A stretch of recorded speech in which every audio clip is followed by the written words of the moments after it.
you gotta hit the microphone on your laptop. Not the microphone, just the volume. Say where? Hit your volume, like hit the mute, so I can't hear you through the laptop.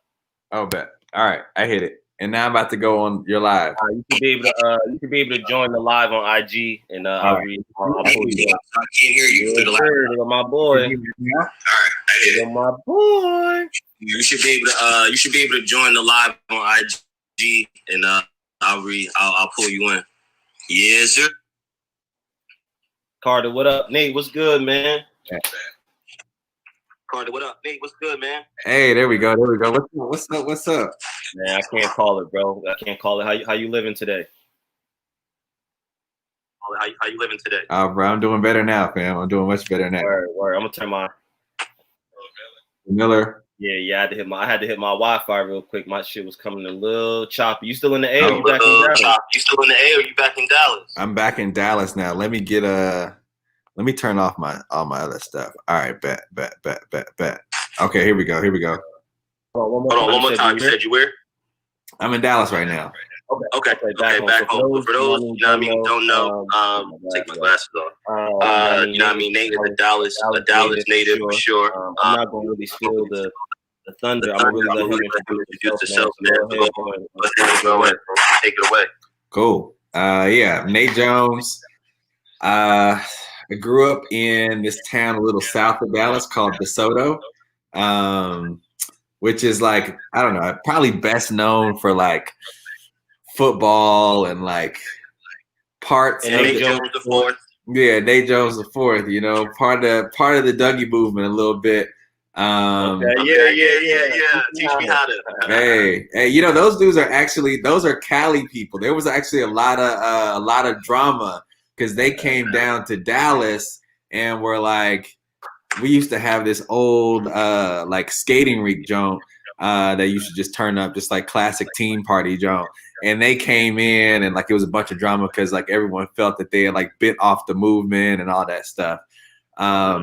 So we don't. Huh? Haters gonna hate, but yeah, straight up. But yeah, bro, you know, from Dallas, born, raised, you know, I love it here. Let's see, high school stuff was interesting. Maybe we'll get into that. Went to Morehouse, obviously. That's where we met and stuff. Started off as a music major actually at Morehouse. Then like picked up econ and then sociology. Fun fact: Sarah Cooper was an econ major. Oh, damn! I didn't know that. Yeah. That's what's up. Fun fact. Yeah. Then you know, was doing finance stuff out of school. And like kind of decided that I was into finance stuff, but far more like on the community side of stuff. And really just kind of took it from there. And like, you know, I mean, this whole story is, I mean, it's long, but like. We're going to get there. Hold on, don't fast. Yeah, but that's it. All right. So from DeSoto, you feel me? Again, we met at Morehouse. We weren't like, I mean, you were the homie because you were good peoples, right? But like as far as just really tapping in, it wasn't until after Morehouse, right? Like straight up. Whether it be Scooter, whether it was, you know, Rico and them, like I knew you was good peoples and I knew what was to come. You feel me? Right. But it was definitely graduation and BMF Village Micro Fund, which Nate is the co-founder of, y'all. Dante will be on season 4 actually, January. Season 4. So we got part 1 right now. Okay. Kind of a 2-part question. First is how did you end up at Morehouse? Then fast forward to graduation day. Walk across the stage. Commencement is over. Everybody's asking what you're doing next. How you got to Morehouse, and then everybody asking what you're doing next. Well, that's a shit show. That's the second part of that question. Now the first part, man. So my pops went to Morehouse for like 2 years, and so I was like hip to Morehouse, but I didn't really know much about it. And like my mom's was like, you know, she put me in this like summer program. It was like a Coca-Cola pre-college leadership program. which is like 2 weeks. It was like 2 weeks. Lived in damn, what's across from Hubert White? Man, White. Yeah, I was in White for 2 weeks. I was in White for like 2 weeks for the summer, and I met like dudes who were just like different, bro. I mean, like people were like dressing different, talking different. Like we had like some professors that were like, you know, helping to lead some of the sessions, and it was just, I knew that like as soon as I went there, I was like, oh, this is where I'm trying to be. Like the older dudes were like fly, hella smart. I was like, yeah, I don't know what I want to do, but I feel like if I just go this way, things will be okay. So really, I mean, like I didn't really tour a whole bunch of different campuses. Like I got the vibe, and I was like, I love this. So yeah, I picked it in like. Bet. Yeah. I basically in Jersey. I was Jersey Rising Scholar my junior year or something. And well, so no, before I got that award, my school was like, oh, we're going, you know, like there's an HBCU career college fair. You know what I mean? If you want to go, like sign up. I'm like, yeah, I'm trying to miss school, first of all, right? Like, yeah, first. Like, yeah, I'm trying to get out of class. And my intentions was Penn State. I wanted to be a Nittany Lion. When I had football games, I wanted to play for the Hokies. I forgot my first name. Mike there, Mark there. So I was like, play football. Whenever I played NCAA, my player was Hokies. Anyways, I got to the college fair. I met Sean Mosley, who was a Morehouse graduate. And dude just won me over, yo. And I had the same feeling. Like after I spoke with him about Morehouse, it was like, oh, yo, that's where I'm going. You know what I mean? Like, I had the experience. I feel like that type of blackness, that type of prestigiousness, right? Like I grew up in a very diverse area. So the black that I was used to, right? Whether it was like North New Jersey, Irvington, which are more like low income, grittier areas. I would go to my family, night talk about my head. So to see that type of blackness, you know what I mean, in such a scholarly form, you know, it was like how can I not for myself? Easy. You know, so fast forward again, my junior, this might be my sophomore year, it might have been like sophomore to junior, you know what I mean? And then my junior year, I believe, yeah, maybe it was my senior year. Either way, junior or senior year, I got the New Jersey Rising Scholar award, and we ended up having private college, another private college fair, and same cuz from Morehouse. Why didn't you tell me? You know what I mean? You got this award. I didn't know it was that big of a deal. You're like, bro, you're in. You know what I mean? Like, don't worry about it. Like, you're in. Like, don't apply. Like, make sure you fit. So basically, my senior year semester, I was chilling. You know what I mean? I think I applied for records just because. I was like, yeah, Morehouse is it. You know what I mean? I was tapped in. So I definitely understand you coming from the car like you knew. Yeah. You know. Yeah. Nah. I mean, I have a super similar experience, and it was just like, I just remember like stepping on campus and like, at least for the Coca-Cola joint, feeling like a little nervous, but like also very at home. Like it was taken care of. Like things were like, it was like, damn, this is different. I never been around this before. Facts. Yeah. So you never made Morehouse, and then May. What you graduated? May 12th. I think I was May 14. May 14. Okay. I was May 19. Okay. Yeah. Cold. What you said? You said experience. Yeah. So graduation day, you crossed. You know what I mean? Commencement. Everybody next. Yeah. What was next? What ended up being next? Yeah, I mean, by that time, it was definitely. Oh, okay. Let me turn my little. I'm going do not disturb. There we go. Do not disturb. Okay, there we go. Bruh, by the time I was graduating, it was Village. So I had a roller coaster ride my senior years. So like I had this like family friend / mentor-ish dude when I was in high school who was like a banker, and like I did some sort of mess with him. And like I wrote my first business plan and like, you know, shit like that. But basically, homie had this like fly ass Porsche, fly ass Range Rover, and I remember we were like, he had picked me up one day at like 6 a.m. and like he I told y'all we were talking about money tonight. I told y'all we were talking about money tonight. You better tap in. We're talking cash talk, man. Hey, I must have been like 16 years old, and homie like totaled the joint and came the next day with like a Range Rover, and I was like, damn, like, bro, what do you do? And he was like, yo, I'm a banker. Like, I was like, damn, bro, I'm trying to do that. No. I'm trying to crash the the range. Yeah. What? Absolutely. Word. So I came into school thinking I wanted to do finance stuff, and I like ran hard at that. So like I did, my 2 summers at Goldman in New York, and it was a great experience. And I got an offer to come back full time.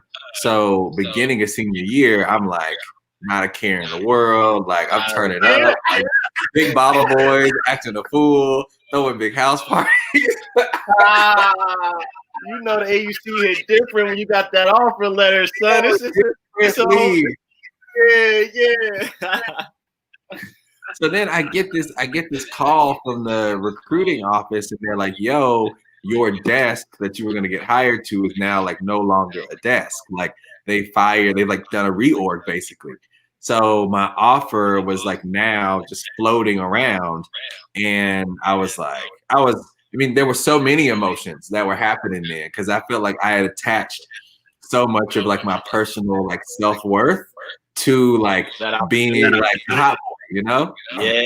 But let me just sidebar, but that's I will say I don't want to say it's a black thing. I want to say it's a Morehouse thing because it's about how we attach certain things to our status and our work. I'm trying to break that. And I've had this kind of really, I probably haven't communicated this the best towards certain people, but in a type of way, it's like, don't worry about where I'm at right now. That's not my value. That's not my worth. What you need to be worried about that I ain't give up and I'm not out here doing bullshit. Period. No, straight up. So go ahead, bro. We all had that moment about our work being attached to the wrong thing. Bruh, and like that's been a reoccurring thing too. And like, I think it's interesting how like, it's hard to break that, because I mean, like you mentioned earlier, no different from me. Like my high school experience was just, I mean, like the DeSoto where I grew up is like a middle class neighborhood for sure. Like there's some people out here that are like balling, and like others is just like kind of regular. But our school was like just left some to be desired, right? Like, like a fight every single day, like assistant principals getting slid in the hallway. Like, I mean, shit was wild. It was just rowdy. It was rowdy. So I feel like going to Morehouse and like seeing like all of the things that you could be, you just kind of like want to like hold on to something, right? And it's like, oh, I gotta do this, I gotta do this, like I gotta do this, I gotta do all these things. And like you get to a point where like you gotta make a decision on like a career decision, or like something doesn't go the way that like you thought it was gonna go, and you're just like in this really, really strange place. And that's just, it's been reoccurring, G. So I mean that's just a fascinating topic. But so maybe like had to be like Christmas break. Like I'm back at the crib, like I'm thinking about like what I want to do, and like I've always been like very into like community led things, and like similarly like I grew up just like driving through Dallas and like seeing like the hood fried chicken spot that was like had lines wrapped around the door but never opened up a new location, or like or even like my pops used to have this like CD warehouse back in the day, and it was like it hit right when like Napster, iTunes, all the stuff was blowing up, and it was like I had never really seen technology like change a business, an entire industry that way. And it was something about like Black owned, Black led businesses that I was really drawn to. Especially like how business owners could like make money for themselves, but also like hire hella people and like just be in a completely different environment than like a corporate gig. And like I didn't know much about that then, but I knew that I wanted to be in that direction. And to be honest with you, I just started thinking through like, you know, how like circular all that stuff was. Like if you have a small business owner that's doing well, like they get to hire people, their family does well, like the tax base increases, like more people are like lively and like moving around like the area, and like it draws attention. And eventually, like if the taxes are higher, like more people like will move there, like they have more amenities, and like the education gets better eventually. And like there's like it's a life cycle. It's a life cycle. Right? Yeah, it was like one of the things that obviously like econ teaches you just is to like follow the money. And it's like something that moves here moves this way. And it's like kind of equal but opposite reactions. And I was like starting to figure that stuff out. So Village was really kind of a product of an unfortunate situation. And that kind of forced me to like think about things that I was passionate about. The best innovation comes through constraints or something like that. What is that? Yeah, that was the Henry Ford joint. Yeah. No, the Henry Ford joint. It's like necessity is the mother of all innovation. Yeah. That's it. Yeah. So yeah, I mean, I think that's really true. And thankfully everything worked out. And then like I had linked up with Dante. Similarly, Dante and I. What's the Village microphone? Oh yeah. Like how would you? What's your elevator pitch on that? Yeah. So I know Dante on January. We got you right now. Yeah. Village is like a social enterprise with the mission to prove that low to moderate income neighborhoods can self-direct their own development through cooperative investing and education. So essentially what we are, visioning and things that are happening now is that, if there's a small business owner in a low income neighborhood or a Black community that can't go and raise money from a bank because they live in the wrong neighborhood, or from an investor because they don't know anybody who's an investor, they should be able to raise money from their customers and their existing neighbors, whose best interest it is for everyone to do well. So it's if I've got 100 customers and they're all willing to give me $100, then I should be able to use that as capital, versus something that versus going to a capital market system that is inherently designed against Black people. Word. And as you were speaking to that, I actually thought about Republic. Yeah. Right. Actually, I don't know if you saw. I'm sure you did, or attached your eyes. But the SEC just raised the amount that you can. Yeah, I know you know. Yeah. Man, it was interesting. I'm trying to learn, so I'm trying to get tight too. You feel me? I'm trying to get tight too, man. Hey, it was interesting, man, because like in 2014 for Village, really all I was thinking about was like just training small business owners and like helping them like basically do better. Like we had some friends who like had like good internships or whatever, and we felt like we could have like some mentor-ish type people help people with their businesses. And 2014 was when the Reg D thing first came out, that allowed you to do equity and debt-based crowdfunding. So I slick think that Village was the first person to close a debt-based crowdfunded loan in Georgia.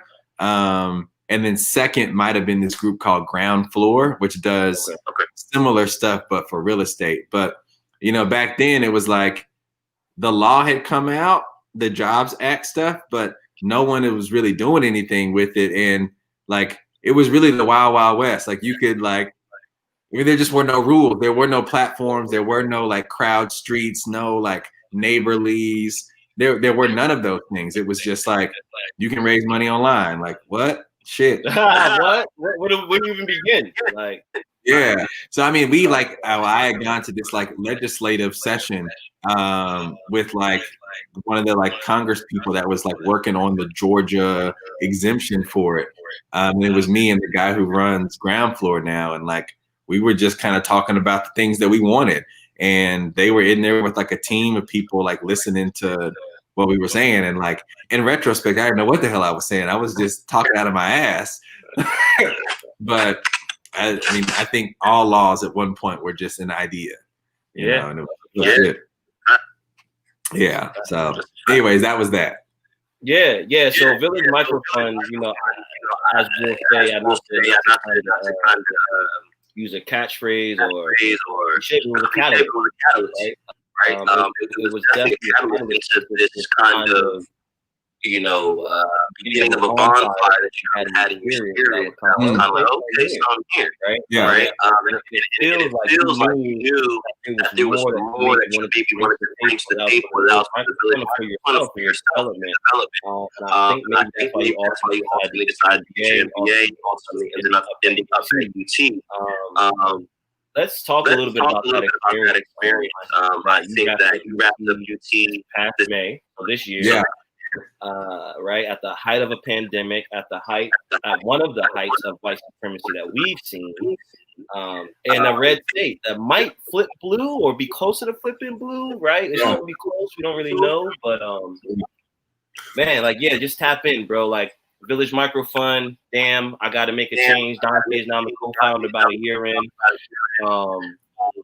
UT, 2 years. I'm also a DJ, make bread. Like really, let's dive into that, bruh. Like on Village stuff, bro. It was, it really was like some of the most fun I've had in my life, and like the happiest I've been in my life. In retrospect. I did it right. Oh yeah, it is right there.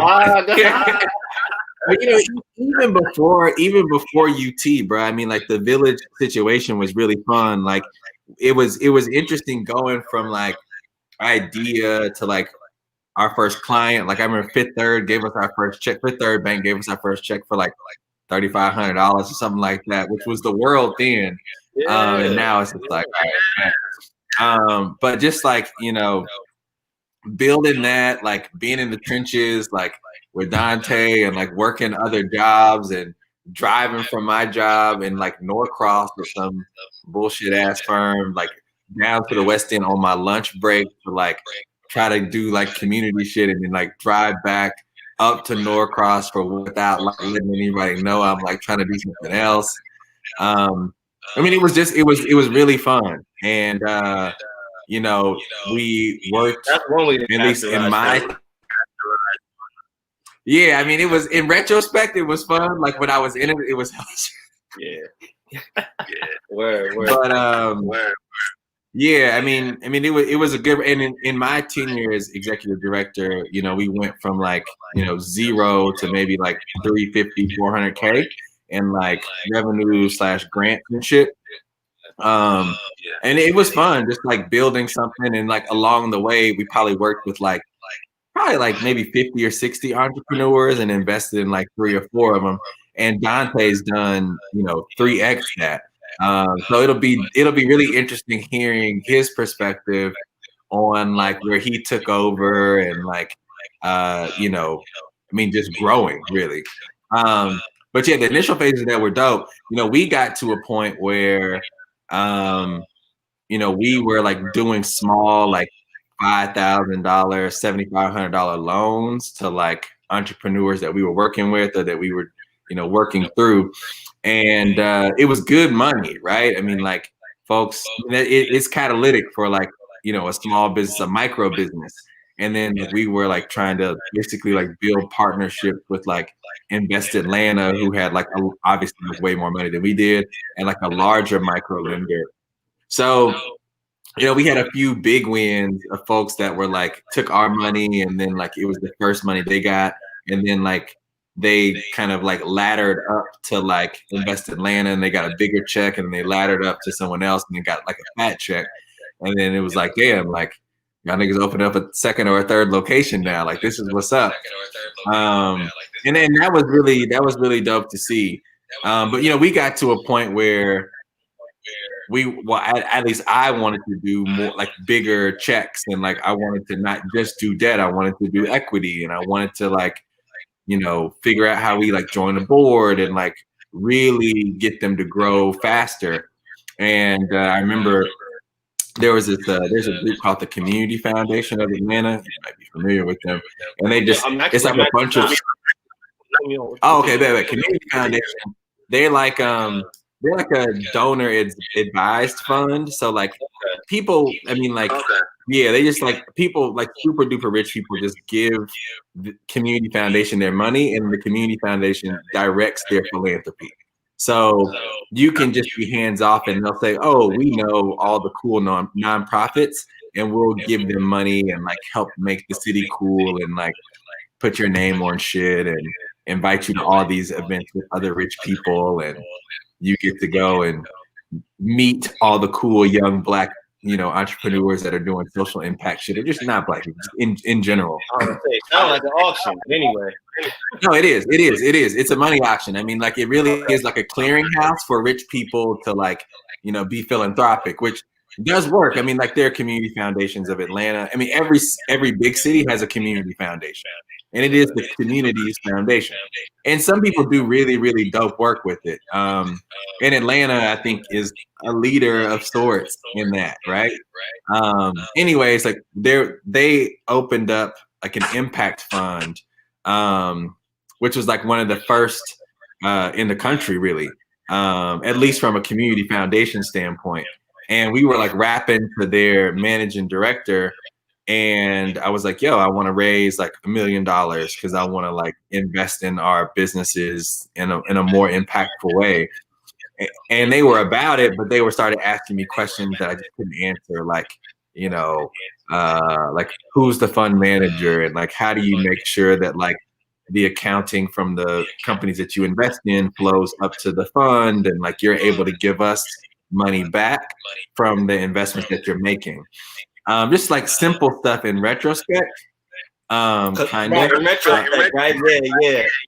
But then I was like, shit, I don't know. So that was like one of the things that like made me want to go to school.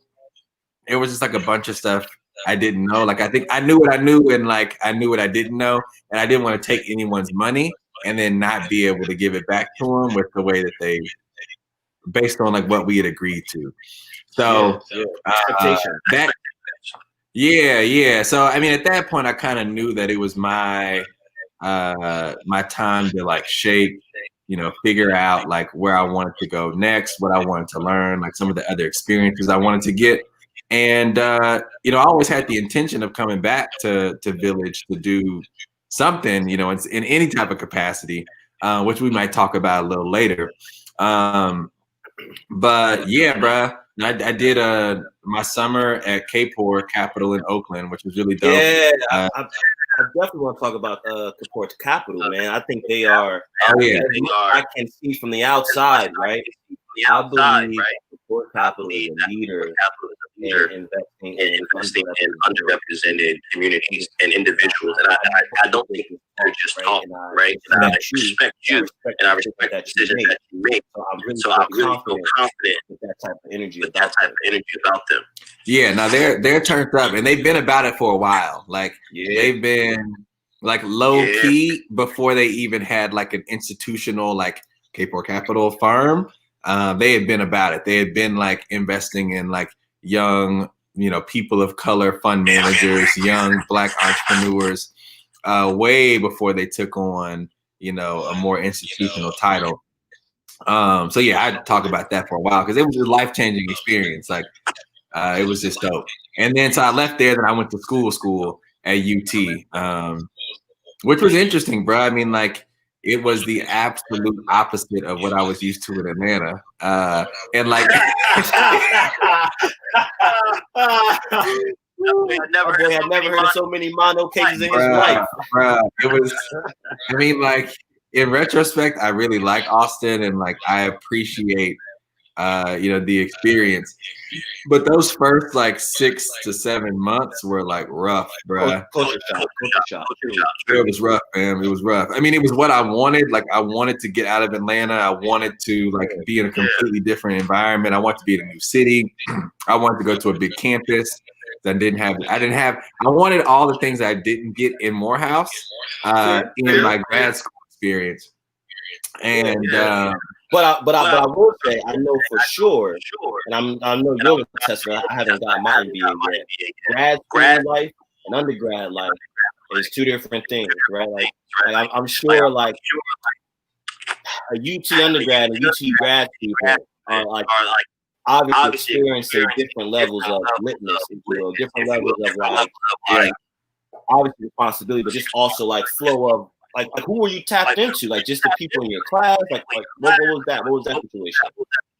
Yeah, dude. I mean, I think I got off to a bad start, right?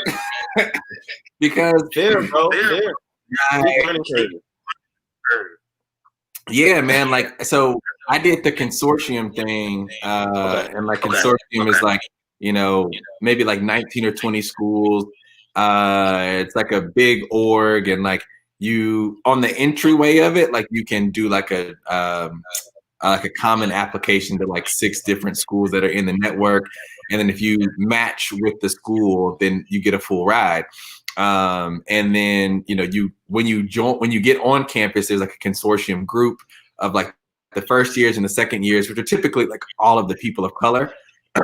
And before you start school, there's like a orientation program, which is extra turned up. They like fly everyone out to a massive hotel, and it's like probably 1,000, maybe like 500-600 like Black/people of color MBAs who are fresh into school. So it's like orientation to business school, orientation to your classmates, orientation to all the other Black people at the other schools or people of color at the other schools. And then they ended up with a big career fair. And probably 40%, I would guess, of people end up with like full-time offers or internships at least before they even step foot on campus from like startup firms, like Google. All the spots are in there recruiting for their Black talent, which was, I mean, it's dope. It's dope. If like that's the path you want to go down, like you're set. Like it's a situation. Laid out for you. Yeah. It's lit. Like and mixy, like you're in a hotel for like a full week with like all these other like late 20s, early 30s, like people that are all kind of like trying to run at their career. So lots of people are like in there like shooting shots, like catching phone numbers, like trying to situate. You know what I'm saying? Yeah, which is nice. A good time. Yeah, good time.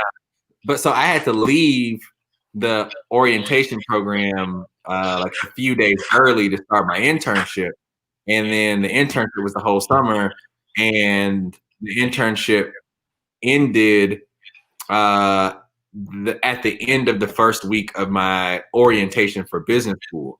So I missed a lot.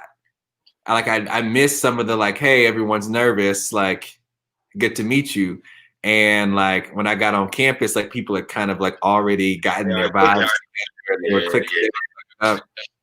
So, and then like when I got into school, I was like recruiting for a bunch of stuff, and like, I don't know, bro. A few things on your plate. It wasn't just school. It wasn't just school that you were trying to tackle. Yeah, it was like school plus recruiting plus like social life a little bit, and then also I'm sure you still have really fun kind of on the back end, like still working, right? Like still like moments of like, damn, I need to tap in, or damn, I need to, you know what I mean? Yeah, and it was the transition out of Village. So like when I shook, the first week I moved to Oakland was the week that we got like a really big check from our 2 funders.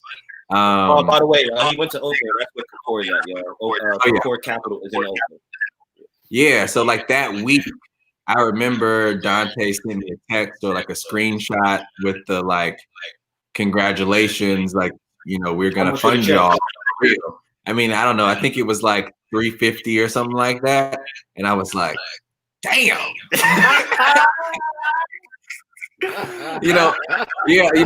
On one end, it was like all of the work that we had both put in to like make the thing happen, like all the like 2.5 years of relationship building, just like being broke, rolling around the city on like like I mean all of that, bro. It was just like damn. And just a side note, I want to say 2 things.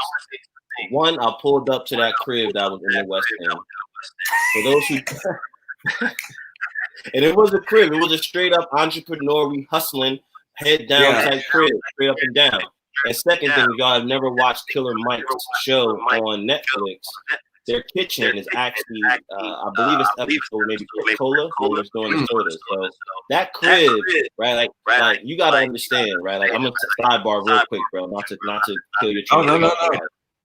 Like again, man, the people that come on this show really about shit. They really about something. And I need y'all to really understand, like everybody here is tapped in. So this is your first episode. Tap into Cowherd's Corner. I really would like you to tap in to see who else we've spoken to, because somebody has something to offer you. And some conversation that we had. Anybody that you see on Cowherd's Corner, talk to you, answer questions. All you gotta do is hit them up and say, "Hey, I saw you was on Cowherd's Corner. I want to know about X, Y, Z." And I promise you, they're gonna give you game. Go ahead, bro. Straight up. No, that's what it is. That's what it is. Absolutely. Yeah, and I remember when like I forget who connected us with the Netflix folks, but they came in and they like scoped the crib out, and they were like, "Hey, we'll pay y'all like $1,500 or like $500 an hour to come in and like, you know, use y'all's kitchen for this thing." And I was like, "Damn, like praise the Lord!" Like I needed this. Yo, don't those moments be coming in the clutches of time, Joe? I didn't even know this was about to happen, but God knew I needed it right now like this, man. No effort. You just need my face. You got it. You got the face. Bruh. Like I don't even know if we had heat in the crib at that moment, bro. And it was like cold. And like I just remember I was upstairs like, in the attic, and like we were just posted up there all day because they were like down there, and like anyways, it was wild. But yeah, bro, it was like first week, like we had gotten a really big check, and it was like bittersweet, you know, like I was really happy for obviously Village, for like our entrepreneurs, for Dante, and like for Harriet, who we were just about to hire. But it was also like bitter because it was like, damn, like this is what you worked for, to like be in the seat while you got an actual budget to like move around. And like, so like that first semester of school was tough because it was like trying to like manage, and like I was still trying to be hands-on, but like also not in the city. So it was just a lot to me. It was like emotional stress, and it was like, you know, I was checking in, and it was a lot. It was a lot to handle. But in retrospect, it made the business school experience for me like way more impactful because I could sit in class. That you really got this information. Like you weren't just going to get this information and then say, "Okay, now I'm gonna build something." It's like, yo, I got something built that needs to elevate. I gotta get this information. I got to. I'm responsible for hellish. I'm responsible for things now. Word. Yeah. Straight up. So I mean, it was really cool to be in like all of the classes and like think about Village, think about some of our entrepreneurs, and it was like, all right, like this is how you should lead a board. This is how you should communicate this way. This is how whatever. So that was really dope. And then like for the people side, like, you know, so I kicked it with all the consortium people, like all the people of color. Obviously, we were stupid tight on campus. Dinner, like whatever it was, you know, just kicking it, study partners, like, hey, did you do the homework? Like whatever it was, that was all love. Village. Then, yeah, no, straight up. And then I was in 2 programs that were really impactful for me. Like one was this like Wall Street for Macombs program, which is like people who were like trying to go into like investment banking, private equity, investment management stuff. Super duper smart folks that are just like tight. And then I was in this other program called Venture Fellows, which was like they basically gave you an internship at a venture capital firm or private equity firm. And those programs were like 9 people for the Wall Street thing and like 17 for Venture Fellows. And those were my like primary crews. So like I kicked it in and out of those for the most part for my first year. And second year, I was on campus a little bit more often because I was just more around. More around. Yeah, you can leave it at that. It's not Cowherd's Corner uncut, so you can give us that version. So the show is rated R, but it's cool. Damn. So you at UT? Tell us about your first DJ gig, right? Like you tell us about your first DJ gig, or what spawned that kind of like moment of like, man, I need to tap in. Yeah. So like growing up, I played in the band my whole life from like 5th grade, and like 11th or 12th grade or so, I was like rolling with this crew, and we called ourselves BKI, which was like Band Kids Incorporated, and it was just a bunch of like, I mean, my high school at the time was like, we had, I don't know, 20, 30 like D1, like all Americans, right? So like you got like these crazy athletes walking around, like you got like pretty girls, like, and you also got, some hood niggas in there trying to like, rustle and bustle one time. So like it wasn't really a whole lot of space to like be eclectic or be musical or be creative, or just joke around. Like, people in high school just, be on like some hyper masculine shit, Yeah. Just imitating a lot of imitation, not too much. Yeah, exactly. And we had like the whole Dougie movement that was happening at the time. So like everyone was like trying to go extra hard to like be in that space, and like the girls were kind of gravitating towards like kind of rougher dudes. So, our little crew, the band kid crew, was really just all the little creative musical people. So we had, so there were 2 like killer DJs. One dude, DJ White Chocolate, another dude, DJ L. And White Chocolate is one of the originators of the Dallas Boogie movement, the Dougie movement, and is a producer for Erykah Badu. Like, he's nuts. He's just a crazy musician. And then L's the DJ is like his son used to be the DJ for like Chance and Vic Mensa and like that whole Chicago crew, and now is Lil Dicky's DJ. But like, yeah, I mean, it was like, damn, that's what's up. But 10 years, 11 years ago, like they were just doing house parties and it was turning up. So I was like going to the house parties with them, like getting in for free, like helping them like set up, move the speaker inside the joint. And it was just like electric energy. It was like, damn, like this is really lit. Like I need to figure out how to spin, like paying super close attention to like music and song selection and all that stuff. And like in undergrad, I didn't really like, obviously didn't spin. Like we threw a house party or 2 or more than a few at Oak Street. And I would like, be an aux cord DJ, but it wasn't really until I graduated that I got a board and like started playing. So in Atlanta, I was like a house party DJ. I spun, the biggest joints I spun were like birthday parties. And then in San Francisco, they're just the only like black squad out there was like the Toasted Life people, who's also Morehouse, and he graduated 2010 or something. I actually spun a few parties out there, like at bars and a few house parties. And then in Austin, it was just like the space was wide open, right? It was like there wasn't really a black scene like that. There was like 1 or 2 bars that were like colorful on the right night, but they weren't spinning like shit I wanted to hear. Like they didn't have energy. Like, if you ever been to like an AUC house party, like it's just energy, bruh. It's like, and like I was trying to recreate that type of energy in Austin, and like, spun a few. I actually started spinning pretty often at like this bar on East 6th Street. And it was cool. It was cool. It was very lit. I spun I don't know, maybe like 5 or 6 times in there, which was very lit. And yeah, I mean, that was the energy. It was really just, I mean, it was about people coming together, kicking it, having a good time, like, hearing different types of music, and just, getting fucked up with my people. It was lit. With my people. That's a bar. That's a bar right there. People, that's no pun intended. That's a bar right there. So no pun intended. All right, so yeah. DJing, getting your MBA. All right, so DJing.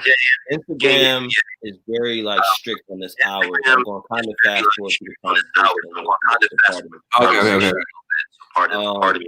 All right, so bet. So you graduated in May, right? Now you kind of figuring out, damn, I got this MBA, the village is going well, right? Obviously, the village doesn't necessarily need you to come back and save it, right? It's kind of like, where the hell do I fit in now that I went to get this information? Now I can still give, but it's not like it's not going to make or break what the village got going on. Right. So I'm gonna kind of lead you into my question, which is, you graduate. How did you figure out what was next to now what this new thing is that I would love for you to announce to us? Yeah. I mean, it was difficult, bruh. Like, so I did my summer internship at this like real estate private equity fund that was based in Singapore. So I got a chance to like go to Asia for a while, and like that was crazy. And then do a full due diligence tour around the US, like on some real estate shit, which was really fun. Like we went to like maybe 10 or 12 different cities in the US, like talking to like all the way up to the lieutenant governor of the state, down to like city council people, thinking about like how do we invest $5, $12, $20 million into a neighborhood in your city, and like if we do, like how does this work? How do we how does this make sense? Like, will the city subsidize some of this? Do you have like an economic development agency that will help us out? Like, what types of incentives do we get for bringing our money to Wilmington, Delaware versus like Atlanta, Georgia, basically? Or Charlotte, North Carolina. Yeah, no, straight up. So it was like, all right, cool. Like, this is some of the community stuff that I'm into. It's like impactful work. And like, basically the project was like helping like people that are in these like hyper gentrifying neighborhoods purchase their home and like have their equity in the home appreciate as quickly as the gentrified homes do. Okay, kind of. So trying to make it maybe tit for tat, but a better balance of equity, an increase of equity quicker. Yeah, basically. The core problem there. Yeah, the core problem there was like people don't own their cribs in low-income neighborhoods. Not a shocker, right? So like when people come in and they buy your grandma's crib for 70 G's and then they go and renovate it and sell it for 470, like the core issue is that, one, grandma sold the crib, but two, like there was no one there that was like not a sleazebag trying to like help you, appreciate where you have like spent the last 30, 40, 50 years of your life, in a community that you built, right? So I had accepted a job offer there and like had turned down other things. And then like, obviously when COVID hit, real estate like took a massive hit because people just, the core thesis around that is we want people in space. We want people to pay for people in space. And if people don't want to travel, they don't want to be in hotels, it just doesn't make sense. So, it was, long story short, I spent the first maybe 3 months of, COVID, call it April to, I don't know, whatever that is, June, July, working at that spot, and really for free, trying to learn, trying to pick up, trying to figure out like if I could ride through the storm and still pull up. And I got to a point in like maybe August, September-ish, where I pitched the boss, the guy who I was going to be working for, and was like, hey, like, I think I understand some of this community-oriented stuff. I also think I understand some of this affordable housing stuff. Like, what if you back me? And then I went out and like started to like try to be a developer, like buy buildings and repurpose them for affordable and or like equitable housing. And homie was like, yeah, like I rock with you, like let's do it. So that's the picture you showed me. 3-4 weeks. I've been trying to put together a business plan, and I'm launching this new business called Morning Tea.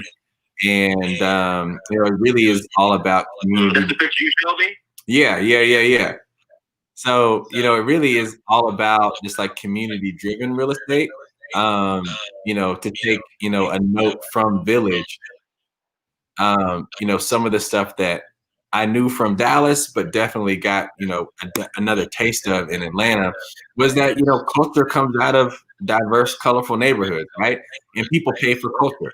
So, the things that like Black people of color do creatively or just with their spirit and their warmth, make neighborhoods cool, make them exciting. And then eventually people pay a premium to be around those types of things, which you can see in any neighborhood you go to, any Black neighborhood you go to across the country. Yeah, man. And really capitalize on that, like do similar community organizing things to help people tell their stories in a more monetizable way. And then, and then like take those insights and build things. Because the core issue is that folks, artists, activists, organizers, whatever it is, have interesting ideas about like what they want to have happen in their communities, like ways that they want to like repurpose their public spaces for 1 trillion reasons, but often don't have the cash or like the know-how or connections to like talk to the city council person and say, hey, subsidize this shit, give me half of this shit. And that's something I only really figured out in B school, is that I mean, in theory, that city council people, the government is supposed to help you make your city, your neighborhood more vibrant.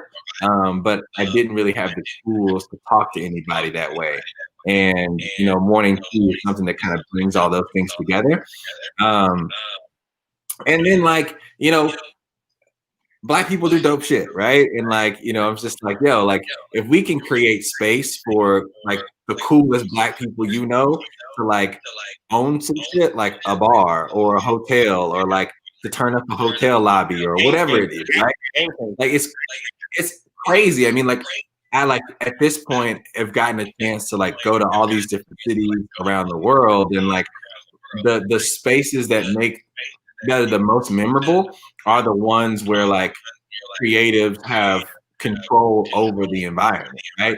And you like walk in and you're just like, yo, this is different, bro. And it's like Black people really haven't had the like autonomy, the check, the like creative control direction to be able to like do that. And I think I've had a unique enough experience where I'm like kind of in the middle of those things, and I'm just like, look, bruh, you have cash and you want to put it in something that is talk about it.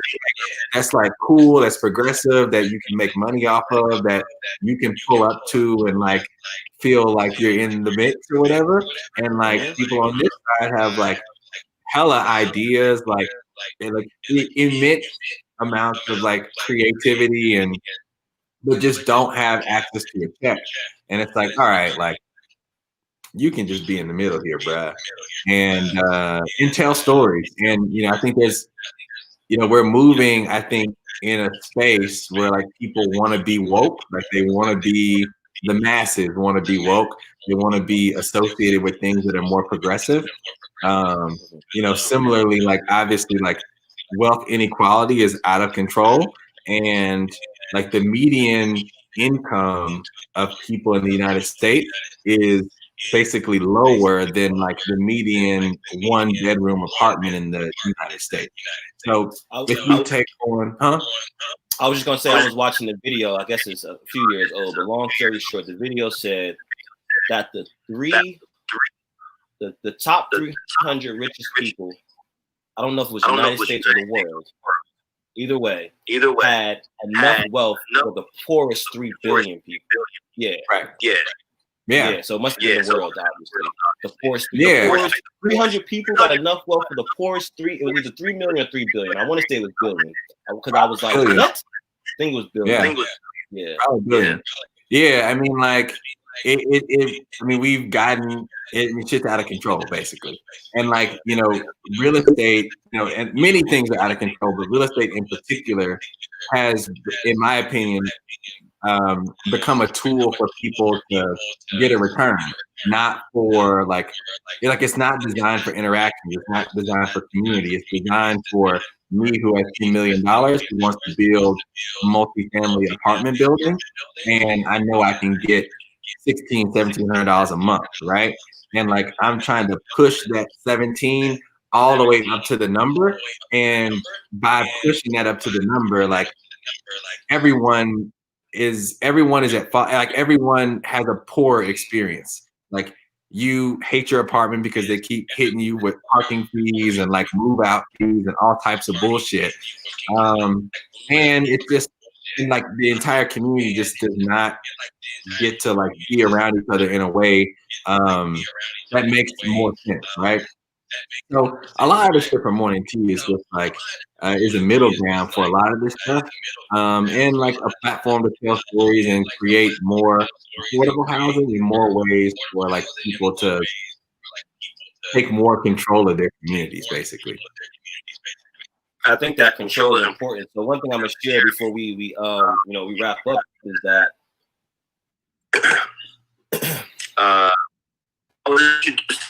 so there's a kind of a viral situation right now. Rock talking about how his grandmother, he basically said something along the lines of like he doesn't like civil rights movies because civil rights movies don't really show the atrocities and how fucked up Jim Crow was. You feel me? And he basically said like his mom went to the vet because she wasn't allowed to go to the dentist, right? So that really hit a chord for me. So I was like, let me watch the whole interview. So the interview is on how HOW Neil NEAL feel. How Neil feel. Neil is actually Dave Chappelle's right hand man from the Chappelle Show. That Neil.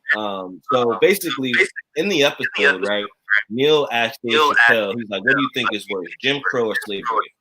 And when I first heard the question, I'm like, let's not put two terrible bitches against each other. You feel me? Like they bad in their own ways. Like, let's not do that.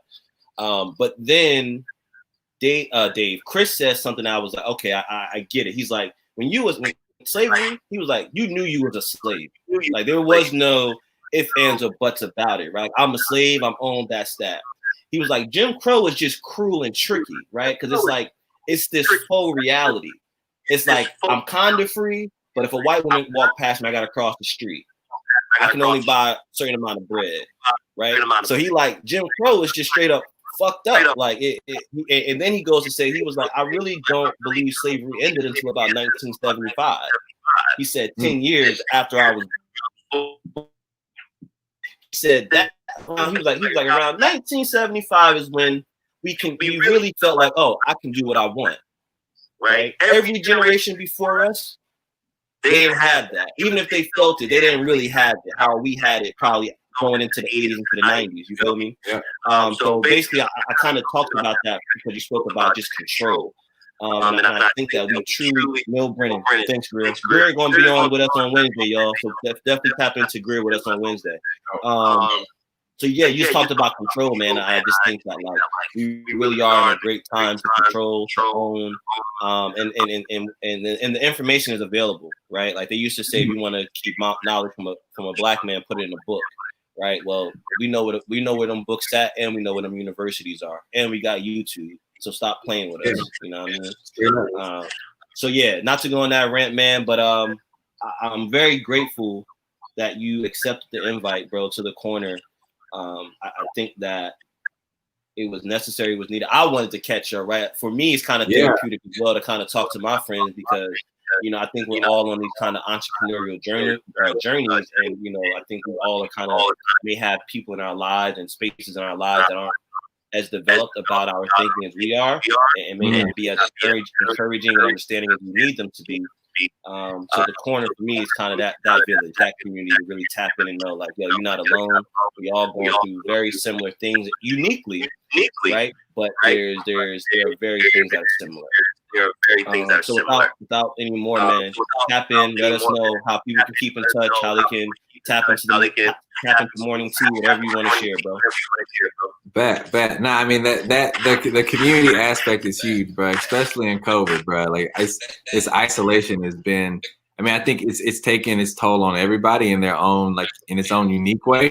But I mean, like, part of one of the reasons why, like, I was into the whole Morning Tea thing was that, community, I think, is going to be, like, there's going to be a premium on that moving forward. Like, people are going to come out of, like, isolation demanding to be in spaces that, like, help them connect with people deeper.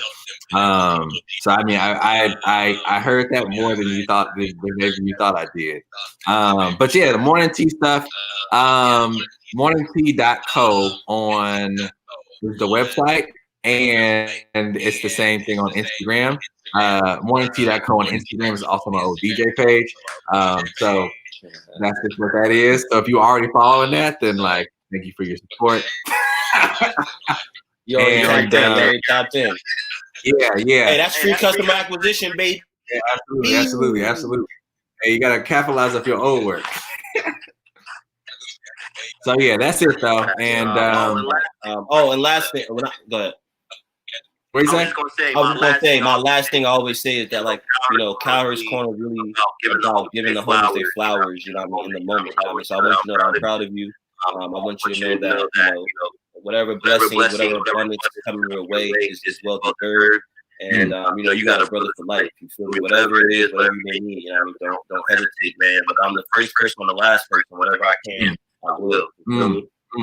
I felt that a lot, bro. I have a heart on my shirt, but you can't see it. I felt that a lot. Yeah, bro. So thanks for the invite, fam. This is I mean, it's good to catch up with you, good to like talk about things and like, yeah, just generally be in community. And like you know, shout out to like a lot of the old episodes you've done and the ones that are coming up forward. Like you've had like some really dope people in there, like spitting facts. Like I think it's your relationship with everyone who you bring on, like brings out like a candidness in people, and like you just don't get those conversations in other places. Yeah, that's what it's about, man. My thinking was like, I'm talking to the homies and the audience, those that tap on the flies on the wall, right? So you're going to hear how we talk to each other. You're going to kind of get, like, you were in a group chat, that's what you're going to hear it verbally. And I'm glad that people have come to the show comfortable, you know, vulnerable, ready to really communicate and talk about the real shit that they try to be passive aggressive about in corporate America. They try to be passive aggressive about in your own family, you know, especially again, right? We're that generation of we don't got to do that. We don't have to. This is all bogus. They had y'all bamboozled, fooled. We not that. They really gonna be sick when Gen Z step up to the plate. You know what I mean? So yeah. Dope. All right, baby. Well, listen, it's been real. Again, I'm gonna let you have the last words. Let you have the closing remarks, bro. Oh yeah! Wow. What do I say here? I mean, you know, I don't know, man. It's like this. I mean, just because I'm on the morning tea thing now, bro. It's like it's been an interesting journey, G. Like even though like I had like had some successes with Village and like had some good experiences, like the last few weeks have been like strangely like stressful, and there've been like these different blocks of like launching something again and like, you know, putting yourself into public. I mean, entrepreneurship is like very public and also very lonely at the same time. And like, I don't think that I like remembered that like that weird position that you're in there. But I mean, like, it really is great to like talk about it with somebody and just like hear your thoughts and your reactions to stuff. So I appreciate that, fam. We've got like a one of my homies is a photographer, and we're gonna do this like little like nails exhibition on like Black women's nails in December. And we're gonna have you're gonna see it and stuff. So that'll be dope. That'll be probably our first event for Morning Tea. Okay, well, listen, whatever you got, any promo, any flyers, shoot it to me. We'll post it in the corner. You know the vibes. Bet. That's a done deal. All right, bro. Well, listen, be blessed, and I'll talk to you sooner than later. All right, fam. I'll talk to you soon. All right, bro. Peace.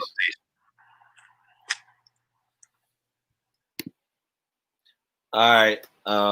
Wow, that was a great episode. I really didn't know what we would touch on or how we would touch on it, but you know, I'm glad for those who tapped in, those who stuck around from beginning to end, middle to end, 5 minutes in, whatever. Thank you for pulling up. Greer Nganga is going to pull up. We're going to talk startup. So we're going to talk podcast. We're going to talk being Black, being great, love and solidarity.